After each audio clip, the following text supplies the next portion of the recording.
ఒక గ్రామంలో ఒక షావుకారుకు ఇద్దరు కొడుకులుండేవారు. ఇద్దరూ మూర్ఖులే. ఒకరోజు పొరుగురి జమీందారు చనిపోయాడు. షావుకారుకు ఒంట్లో బాగా లేక కొడుకులను పిలిచి, మీరు వెళ్లి జమీందారుగారి భార్యను పరామర్శించి రండి అన్నాడు.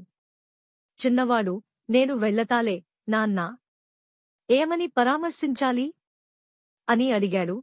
నలుగురు అనే మాటలు విని, అవే అంటే సరి అన్నాడు షావుకారు.